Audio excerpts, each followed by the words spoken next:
साथियों नमस्कार। बिहार में 7वें चरण को लेकर के इंतजार अभ्यर्थी लगातार कर रहे हैं और इस दरमियान लगभग कई दिनों के बाद शिक्षा मंत्री का आज बयान प्रकाशित किया गया है अखबारों में। जो सीटें खाली रह गई हैं उनके बारे में चर्चाएं की गई हैं। कई महत्वपूर्ण बिंदुओं का उल्लेख किया गया है जिसको हम लोग वन बाई वन देखेंगे। सबसे पहले आप यहाँ पर देखें कि ये बहाली एक अनोखी बहाली बन के रह गई है। क्यों? चूँकि आरक्षण का गणित ही नहीं समझ पा रहे हैं अफसर। शिक्षकों के 90,000 से ज़्यादा पदों पर बहाली हुई है, परंतु बहाली मात्र 42,000 अभ्यर्थियों का, यानी कि आधे से अधिक पद जो हैं वो खाली रह गए हैं। 2.5 साल पहले से ये नियुक्ति की प्रक्रिया चल रही है, लेकिन प्रक्रिया खत्म होने का नाम ही नहीं ले रही है। कारण क्या है? बहुत सारे कारण हैं। इसमें जो उल्लेख किया गया है पदों के खाली रहने की वजह, मुख्य रूप से 3 वजहों का उल्लेख किया गया है। पहला, आरक्षण कोटिवार अभ्यर्थियों का नाम मिलना। आप देख सकते हैं कि भीड़ कितनी है, अभ्यर्थी बेरोजगार कितने हैं। और शिक्षा विभाग का जो कारण है वो आप भी देखिए, विषयवार योग्य अभ्यर्थी कम। क्या ऐसा है? आप कमेंट करके बताएंगे कौन से विषय में योग्य अभ्यर्थियों की संख्या नहीं है। हर विषय में अभ्यर्थी जो हैं योग्यता रखते हैं और उनकी संख्या ज़्यादा है, बेरोजगारों की संख्या ज़्यादा है, और उसके बावजूद शिक्षा विभाग का ये कहना है कि योग्य अभ्यर्थी ही नहीं मिल पाते हैं। महिलाओं का 50% कोटा पर इतने योग्य अभ्यर्थी नहीं है। ये बात सही है, महिलाओं की सीटें खाली रह जा रही हैं, तो उस पर कुछ ना कुछ विचार विभाग को करना चाहिए कि कैसे उन सीटों को भरा जाए। जो देरी होने के कारण है उसमें कोरोना है, चुनाव है, विज्ञापन में जो जितनी बार खामियां रही हैं उन खामियों को लेकर के बार बार कोर्ट में चुनौती दी जाती है। भर्ती के गणित क्या है? 90,762 पदों पर बहाली की प्रक्रिया शुरू हुई, जिसमें 63,951 पद जो हैं कक्षा 1 से 5 के लिए और 26,811 पद जो है वो कक्षा 6 से 8 के लिए थे। अब क्या करें कि खाली पद ना रहे। शिक्षा विभाग के पूर्व संयुक्त निदेशक और जो सलाहकार हैं उन्होंने एक बताया कि जिस विषय में शिक्षक नहीं मिल रहे हैं उन अभ्यर्थियों के लिए स्पेशल टीईटी हो, साथ ही उन विषयों के अभ्यर्थियों का प्रशिक्षण के लिए भी ज़्यादा जो है वो दाखिला लिया जाए, ऐसा मानना है अभी भी शिक्षा विभाग के वरिष्ठ अधिकारियों का। रोस्टर क्लियरेंस में भी कई बार पेंच फंसा है, कई बार मामला हाई कोर्ट में गया है, न्यायालय में कई बार स्टे लगा है, विज्ञापन में कई खामियां रही हैं जिसको लेकर के अभ्यर्थी न्यायालय में पहुंचे हैं। कभी डीएलएड प्राथमिकता का मुद्दा हो तो फिर कभी ब्लाइंड फेडरेशन का केस का मुद्दा। इन सभी मुद्दों को लेकर के जो विज्ञापन है उसमें खामियों को लेकर के अभ्यर्थी जो है वो कोर्ट में जाते रहे हैं और उनकी ग्रीवांसेस को कोर्ट ने सुना है, इस कारण से प्रक्रिया में देरी हुई है। अभी इसके बगल में आप देख सकते हैं कि शिक्षा मंत्री विजय कुमार चौधरी जो हैं उनके एक इंटरव्यू का भी यहाँ पर जिक्र किया गया है कि जो रिक्त रह गई हैं सीटें उनका क्या होगा। तो उनका ये मानना है कि उन सीटों को अगले चरण यानी कि 7वें चरण में भरने की प्रक्रिया की जाएगी। अगर प्रश्न आप देखें तो शिक्षकों के पद रिक्त क्यों हैं, उन पर उनका जवाब है कि प्रारंभिक स्कूलों के लिए 90,000 से अधिक शिक्षकों के सभी पदों को भरने के लिए सरकार ने ईमानदार प्रयास किया। अब वो कितना ईमानदारी का प्रयास था आप सब कमेंट करके बता सकते हैं।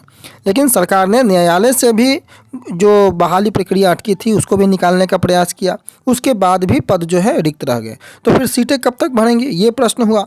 तो उसमें उनका कहना था कि इस चरण की बहाली प्रक्रिया पूरी होने के बाद शिक्षा विभाग रह गए सीटों का आकलन कर अगले चरण में बहाली प्रक्रिया शुरू की जाएगी, यानी कि 7वें चरण की बातें यहाँ पर की जा रही हैं, आप इस ब्रैकेट में देखेंगे। अगर अगली बातों को आप देखें तो शिक्षक क्यों नहीं मिल पा रहे हैं, तो इनका कहना है माननीय मंत्री महोदय का कि यह बात सही है कि कुछ विषयों में शिक्षक नहीं मिल पा रहे हैं। इन विषयों में रिक्त रह गई सीटों को अगले चरण में भरा जाएगा, यानी कि 7वें चरण की बात लगातार यहाँ पर कही जा रही है। तो प्रक्रिया में खामी क्यों है? जब ऐसी प्रक्रिया आप अपना रहे हैं जिसके कारण सीटें खाली रह रही हैं, तो आखिर ये प्रक्रिया खाली क्यों है? प्रक्रिया में कौन सी खामी है? तो मंत्री महोदय का एकदम स्पष्ट रूप से इस बात से इनकार है कि ऐसा नहीं है। नियुक्ति प्रक्रिया को इस बार दुरुस्त किया गया है, पारदर्शी तरीके से जांच पड़ताल कर ही नियुक्ति पत्र दिया गया, इसलिए कम शिक्षकों की जो शिकायतें हैं वो मिली हैं। बाकी कोर्ट से अनुमति को लेकर के भी इन्होंने गुहार लगाई है।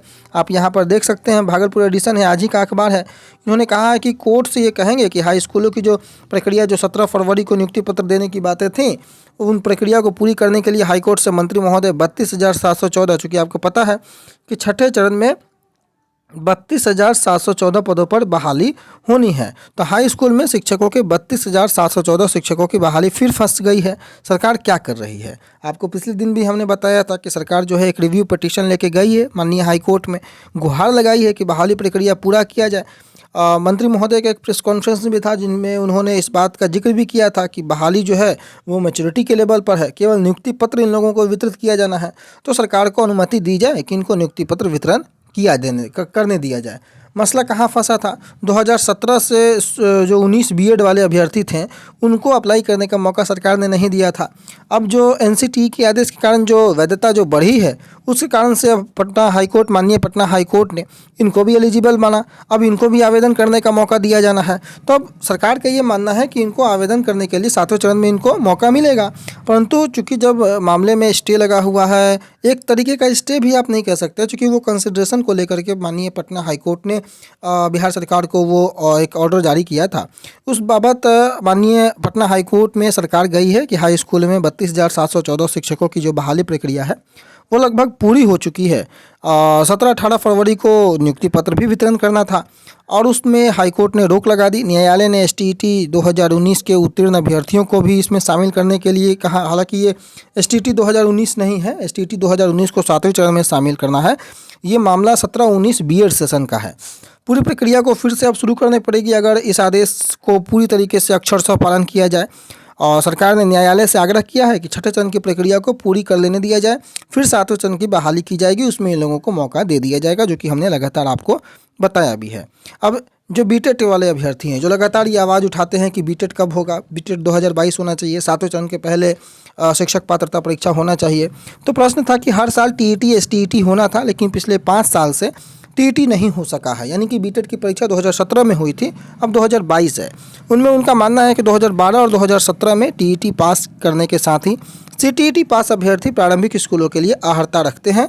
साथ ही 2012 के एसटीईटी, 2019 के एसटीईटी में उत्तीर्ण अभ्यर्थियों को 7वें चरण की बहाली में भी मौका मिलेगा, क्योंकि इनकी मान्यता अब 7 साल से बढ़कर आजीवन कर दिया गया है। मैंने आपको बताया था कि जो प्रक्रियाएं चल रही हैं उनमें सीटेट को सरकार ने भी मौका दे रखा है बिहार में। इस कारण से अगर विधानसभा के सवालों का भी अगर आप जिक्र करें तो वहाँ भी सरकार ने बीटेट को लेकर के इसी तरीके का जवाब दिया था, जो आज के अखबारों ने प्रकाशित किया है कि सरकार सीटीईटी केंद्र सरकार जो लेती है उन सीटीईटी को पास करने वाले अभ्यर्थियों को भी बिहार सरकार मौका देती है। तो प्रश्न उठता है कि 7वें चरण में कितने शिक्षकों की बहाली होगी और कब से बहाली प्रक्रिया शुरू होगी? तो छठे चरण की बहाली प्रक्रिया पूरी होने के बाद 7वें चरण की सीटों की गणना होगी और बहाली प्रक्रिया शुरू कर दी जाएगी। यानी कि जब तक छठा नहीं कंप्लीट होगा 7वां शुरू नहीं होगा। फिर से वही बातें निकल के आई। तो जो अगला प्रश्न था कि क्या आगामी चरण में जो ट्रेंड नहीं है लेकिन गणित और विज्ञान में उच्च शिक्षा प्राप्त है उन्हें मौका मिलेगा? तो उनका कहना था कि बिल्कुल नहीं। एनसीटीई के नॉर्म्स के अनुसार शिक्षक बनने के लिए डीएलएड या बीएड या इसके समकक्ष की डिग्री अनिवार्य है। साथ ही सीईटी यानी कि सीटेट या बीटेट या एस्टेट पास करना भी जरूरी है। इसलिए जो लोग पास नहीं हैं उनको मौका नहीं मिलेगा। तो ये सारे प्रश्न थे। इन सारे प्रश्नों का जवाब माननीय शिक्षा मंत्री ने दिया और जो निचोड़ है वो यही निकला कि इस छठे चरण के बाद ही 7वां चरण होगा।